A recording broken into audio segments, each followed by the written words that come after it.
नमस्कार दोस्तों, फिर से आपका स्वागत है आपके अपने चैनल जीनियस क्लासेज में। जीनियस क्लासेज में हम टेंस को डिस्कस कर रहे हैं। तो हमारा जो टेंस चल रहा है वो चल रहा है पास्ट, यानी कि भूतकाल। भूतकाल में जो चल रहा है वो भूतकाल का तीसरा पार्ट हम पढ़ रहे हैं सी। हमने इसको ए बी सी और डी 4 पार्ट में बताया था, उसका सी पार्ट चल रहा है पास्ट परफेक्ट। परफेक्ट का नाम आते ही हमारे दिमाग में एक बात आती है कि परफेक्ट थर्ड फॉर्म, तो हम वर्ब की तीसरी फॉर्म यूज़ करेंगे परफेक्ट थर्ड फॉर्म। तो परफेक्ट का नाम आते ही वर्ब की थर्ड फॉर्म आनी चाहिए, तो वो आ गई इसमें हेड प्लस वर्ब की थर्ड फॉर्म। तो ये हेड प्लस वर्ब की थर्ड फॉर्म हम यूज़ करेंगे, तो ये सभी कर्ता के साथ होगा। इसमें सभी कर्ता होंगे, यानी सभी कर्ता का मतलब है इसमें आई भी हो सकता है, इसमें यू भी हो सकता है, इसमें ही भी हो सकता है, इसमें सी भी हो सकता है, इसमें इट भी हो सकता है, इसमें यानी नाम भी हो सकता है, और एक से ज़्यादा यानी कि प्लुरल भी इसमें हो सकता है। कहने का मतलब इसमें सभी कर्ताओं के साथ में ये यूज़ किया जाता है। हेड प्लस वर्ब की थर्ड फॉर्म, इसमें सभी कर्ताओं के साथ में हेड यूज़ होता है, इसमें कंफ्यूज होने की ज़रूरत नहीं है। दूसरी चीज़, अपन इसका भी जिस तरीके से अपन वाक्य बनाते हैं इसका भी बनाएंगे। इसका पहला जैसे सिंपल सेंटेंस बनेगा, तो सिंपल सेंटेंस में हम जानते हैं कि सिंपल सेंटेंस जो बनता है उसमें सर्वप्रथम कर्ता आता है। तो 99% सर्व में कर्ता होता है, 1% नहीं होता। वो 1% हम नेगेटिव में मानते हैं। तो सब्जेक्ट आएगा, फिर हेड आएगा, प्लस वर्ब की थर्ड फॉर्म आएगी, और फिर ऑब्जेक्ट आएगा। ये इसका साधारण वाक्य है। जैसे कोई सा भी कर्ता हो सकता है, ज़रूरी नहीं है ही हो, आई भी हो सकता है। He had gone to temple, ये बन गया इसका साधारण वाक्य। कहने का मतलब ये है कि हेड जो है वो पास्ट के परफेक्ट को दिखाती है, ये इसकी पहचान है। अब इसमें इसका नेगेटिव कैसे बनेगा? हम जानते हैं कि जब शुरू में कर्ता आता है तो 99% वो साधारण होता है, लेकिन इसमें 1% है जो वो नेगेटिव में है। नेगेटिव बनाने के लिए वाक्य में नॉट, नो, नोबडी, नथिंग ऐसे शब्द होना जरूरी है। तो इसमें नेगेटिव बनाऊंगा तो मैं सहायक क्रिया में नोट जोड़ूंगा। जैसे ही के साथ में मैं हेड लूंगा तो हेड में नोट जोड़ दूंगा, ही हैड नॉट गॉन, ये नेगेटिव सेंटेंस बन जाएगा। ये नेगेटिव सेंटेंस बन गया। ये एक सेंटेंस के, एक बात के दो पहलू होते हैं। एक जब कोई बात पूछी जाती है उसके दो पहलू होते हैं। कैसे मैं समझाऊं आपको? जैसे मैं किसी से पूछता हूं तो उसका या तो यस में जवाब आता है या नो में जवाब आता है। वही बात इसमें रखी गई है कि ये साधारण वाक्य है और ये नेगेटिव है। दूसरा वाक्य हम बनाते हैं जिसे अपन कहते हैं प्रश्नवाचक, और अंग्रेजी में कहते हैं इंटरोगेटिव। ये प्रश्नवाचक वाक्य क्या है? इसके पीछे ये सिंबल मिलेगा जिसे अपन साइन ऑफ इंट्रोगेशन मार्क कहते हैं। कहने का मतलब ये प्रश्नवाचक चिन्ह है। इसके लिए भी मैंने बताया था कि पर्सन बनाने के दो तरीके होते हैं। एक तो WH वर्ड से बनता है, तो WH वर्ड तो बहुत सारे हैं, वाट है, वेन है, हाउ है, हाउ मेनी है, हाउ लॉन्ग है, हाउ ओल्ड, कई सारे हैं। लेकिन यहाँ पे अपन सहायक क्रिया से पर्सन बनाएंगे। तो सहायक क्रिया से जो पर्सन बनता है उसमें ये बताया था कि जब सहायक क्रिया से पर्सन बनेगा तो सभी सहायक क्रियाओं जब शुरू में आती है तो उनका अर्थ एक ही निकलता है, और वो होता है क्या। जैसे मैं शुरू में हेड लूँगा तो हेड शुरू में आएगा, इसका अर्थ क्या हो जाएगा? हेड होगा, फिर सब्जेक्ट होगा, फिर इसमें वर्ब की यहाँ पे तीसरी फॉर्म यूज़ करनी पड़ेगी, फिर ऑब्जेक्ट होगा, और फिर इसका ये क्वेश्चनवाचक चिन्ह होगा। ये इसका प्रश्नवाचक बनेगा। इसका इस बात का दो रूप इसके भी होते हैं, प्रश्न प्लस नकारात्मक, जिसकी जरूरत कम पड़ती है लेकिन बन सकता है। वो कैसे बनेगा? अपन हेड है तो इसमें अपन नोट जोड़ेंगे, मतलब हेड सब्जेक्ट प्लस नोट हो जाएगा, वो प्रश्न प्लस नकारात्मक होगा।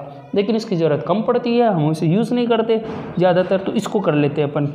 इसको एज इसी सेंटेंस में बना लेता हूँ। सबसे पहले हेड लिखेंगे, और हेड के बाद में मुझे पता है कि मुझे यहाँ नोट, इसको नेगेटिव बनाना है, तो मैं बीच में यहाँ सब्जेक्ट लूँगा और फिर नोट लूँगा,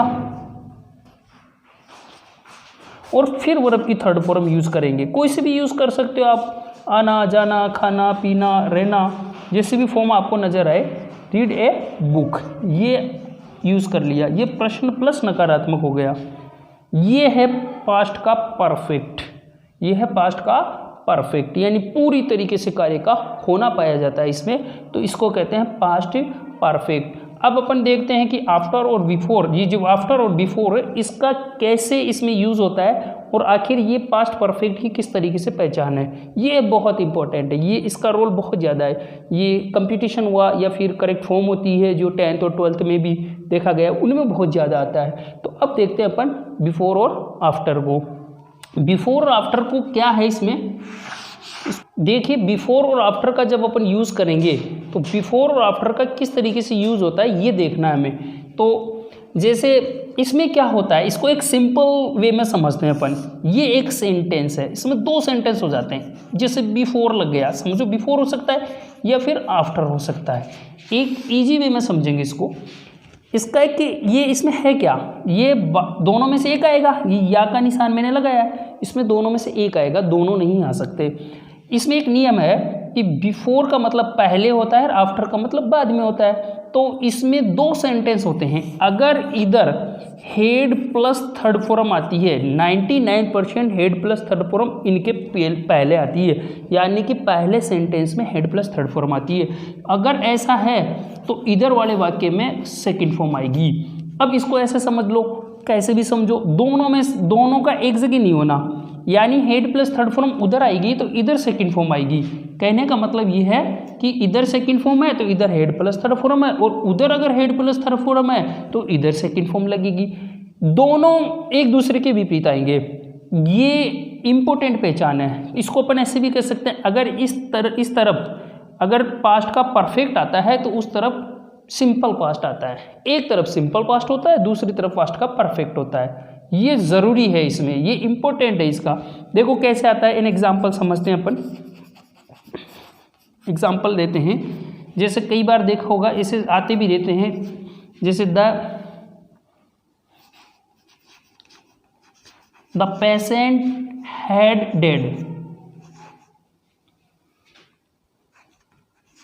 the patient had dead coma, या फिर इसमें आपको अपन यूज़ कर रहे हैं बिफोर का, तो बिफोर यूज़ कर लेते हैं इसमें। बिफोर नीचे लिख देता हूँ मैं इसको, द पेशेंट हैड डेड, ये एक ही सेंटेंस अभी अलग नहीं हुआ है। बिफोर यानी द पेशेंट हैड डेड, यानी कि पेशेंट मर चुका था बिफोर किसके, the doctor came, the doctor केम, यानी कि डॉक्टर के आने से पहले ही मरीज मर चुका था। ये केम सेकंड फॉर्म है और एक तरफ हेड प्लस थर्ड फॉर्म है, तो ये बिफोर यानी पहले, बिफोर से पहले हेड थर्ड फॉर्म आई है और उधर सेकंड फॉर्म आई है। एक तरफ पास्ट परफेक्ट यूज हुआ है, दूसरी तरफ सिंपल पास्ट यूज हुआ है, कि ये इस तरीके से होता है। देखिए डॉक्टर के आने के बाद तो नहीं मरेगा, कुछ इलाज हो सकता है, लेकिन डॉक्टर के आने से पहले ही मरीज मर चुका था। ऐसे कई सारे सेंटेंस है कि मेरे स्टेशन पहुंचने से पहले ही ट्रेन जा चुकी थी, तो the train had gone, the train had gone before, पहले ही, आई रीच्ड द स्टेशन, मेरे स्टेशन पहुंचने से पहले ही ट्रेन जा चुकी थी।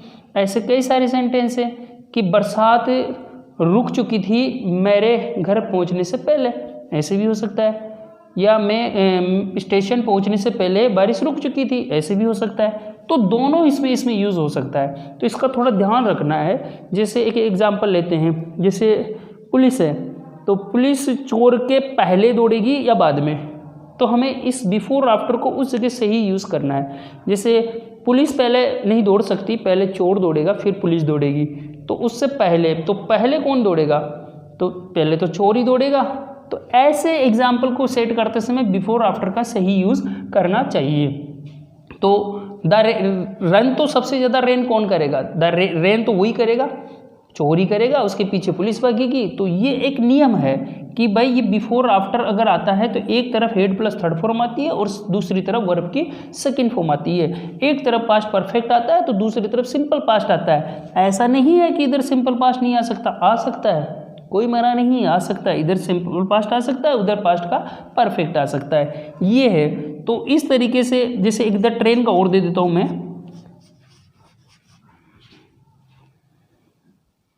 द ट्रेन गोन भी हो सकती है, हैड गोन बिफोर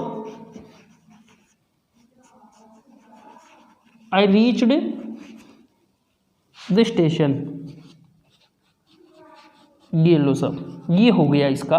तो ये चीज़ हमें इम्पोर्टेंट है, बिफोर और आफ्टर इसमें बहुत ही महत्वपूर्ण है। तो दोस्तों आपको कैसा लगा?